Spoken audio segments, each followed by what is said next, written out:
In this video, we're going to continue looking at the bucket and gradient tools, and we're going to move on to the gradient tool. We looked at the paint bucket tool in our last video, and now we're going to jump ahead to the gradient tool. So just a reminder, it's about halfway down the toolbar, and if you click and hold, you'll see your options. You might see the paint bucket tool if you were using it, and if you click and hold, you can go to the gradient tool. Shortcut is G on your keyboard.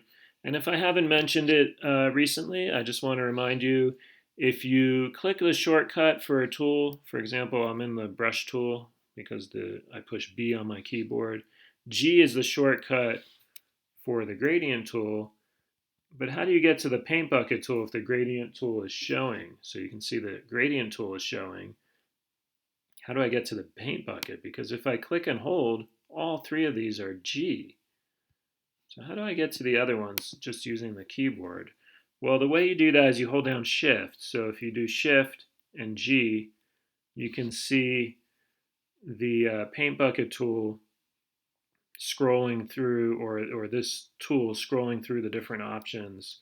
There's the gradient. I'm holding Shift and pushing G. So gradient tool, paint bucket tool, and then the 3D paint bucket tool, which we won't get into.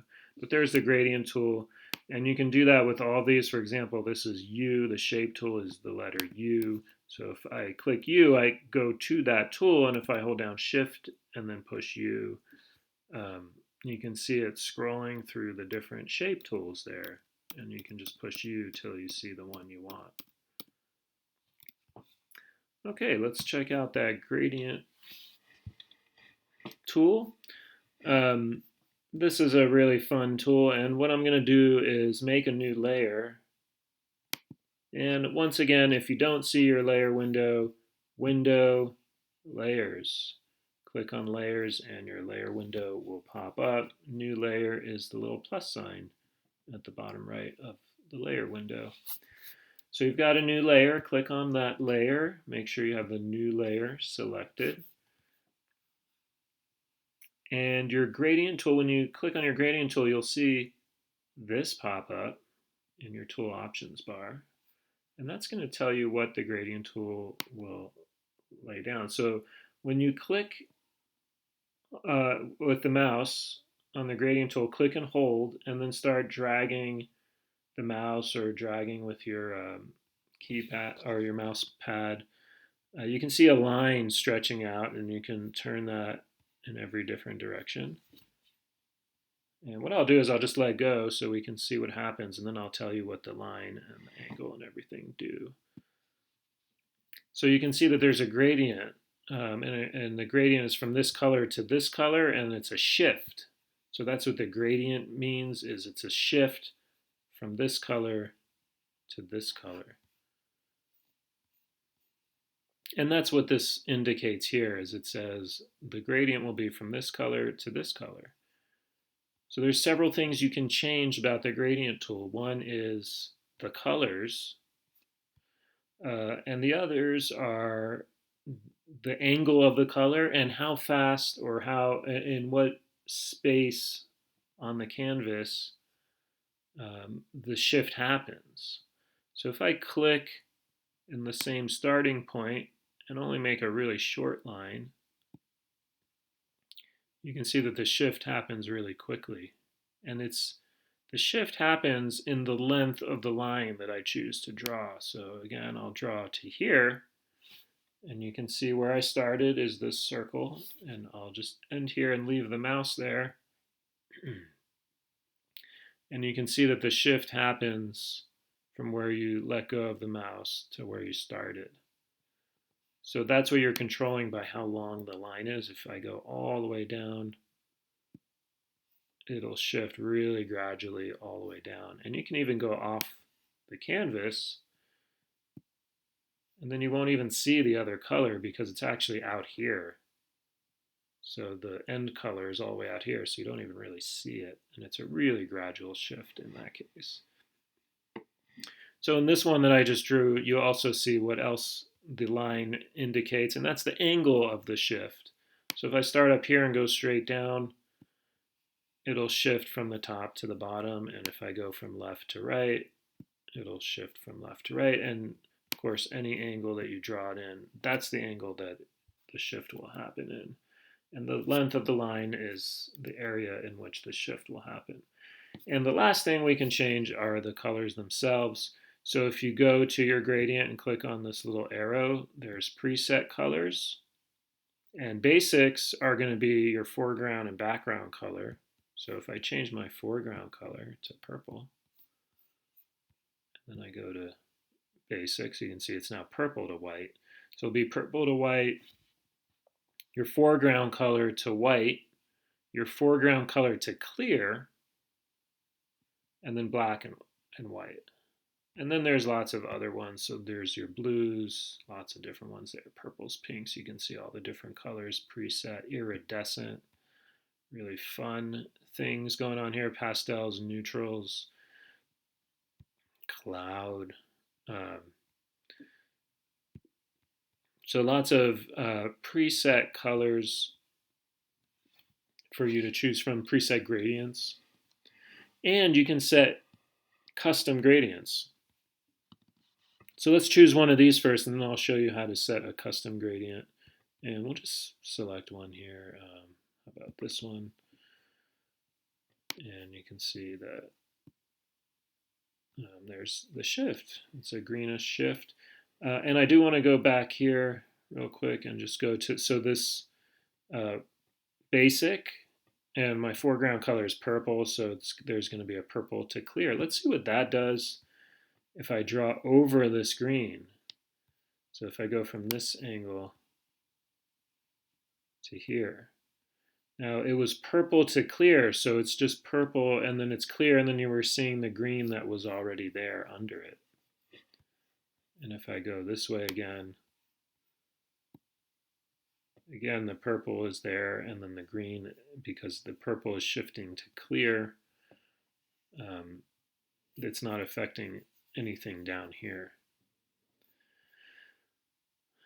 Okay, let's check out how to make our own gradient now. So to make your own gradient, you click on this box, and that pulls up your gradient editor.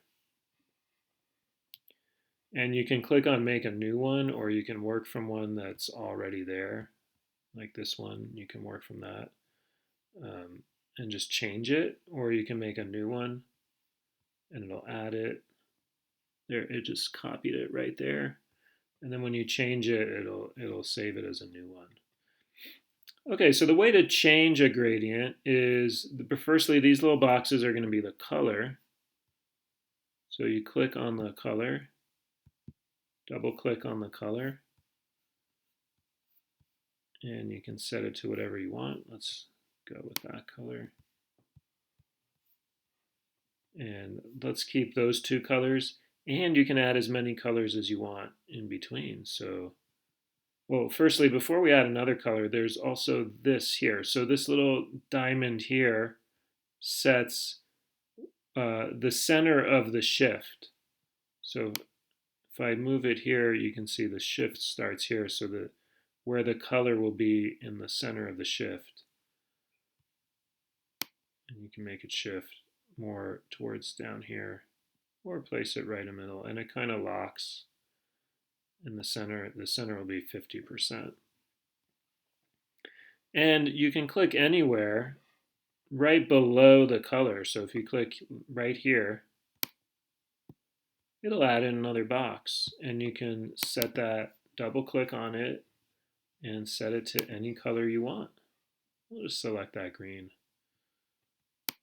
And we can add another color. By default, the shift will be at 50% of these two. So you can see that is 50%.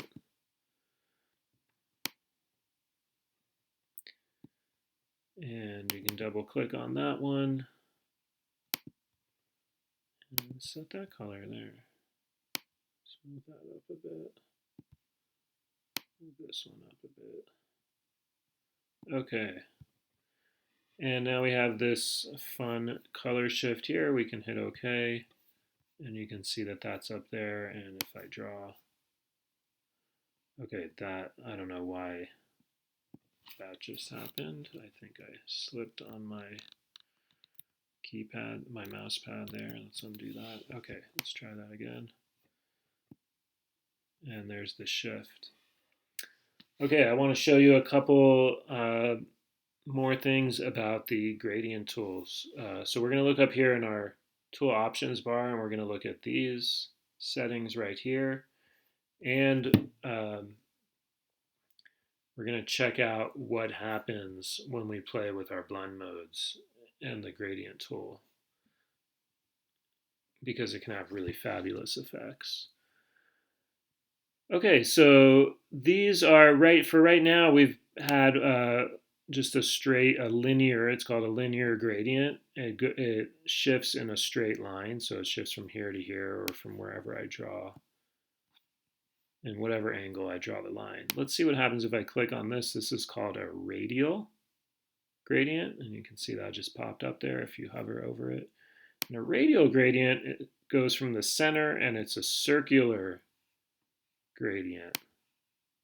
And the length of the line is still the same. The angle of the line doesn't really matter because it's a full circle, but the length of the line does matter. Okay, and that's radial. This one is called an angle gradient.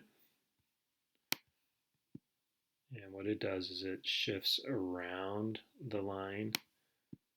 And this one's a little different because the length of the line doesn't matter, but the angle of the line changes the way that the gradient, where it comes back to. So it starts here, this is the yellow, and then it shifts all the way around to the pink. And then we have the mirrored, and the mirrored will go both ways. So it's linear, but it is mirrored from that point where you start. And this one comes back to, is now affected by both the angle and the length. So if you make it real short, it's only a little bit. Okay. And lastly, we have the diamond gradient, which I find the least useful of them, but it has its charm.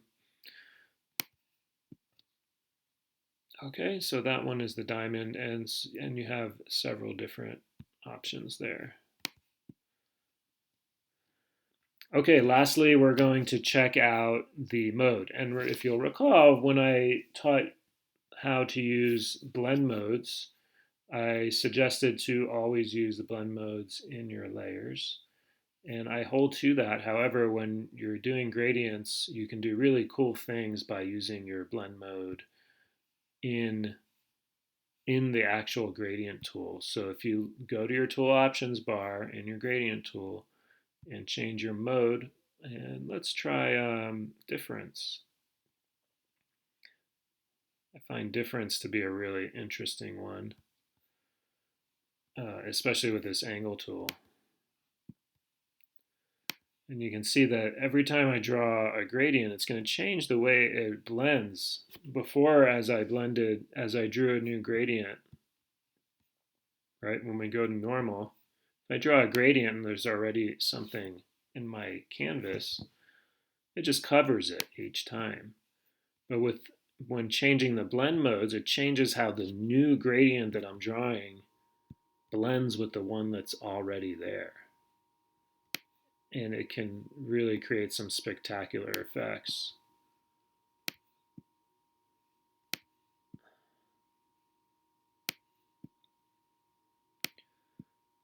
Okay, so that one I'm using difference. You can try different blend modes and see what they do. I just switched it to overlay.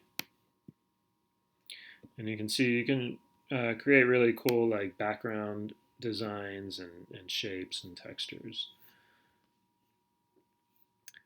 So a fun way to create some abstract designs or colors or shifting patterns using blend modes. And I encourage you to play with all of these and see what you can create by changing the blend modes and using the different kinds of gradients, so the different shaped gradients, different colors, different angles and lengths of gradient, and even starting new layers and creating new gradients, new layers, and changing the blend modes there through your layers. Lots of different things you can do. So play around with that.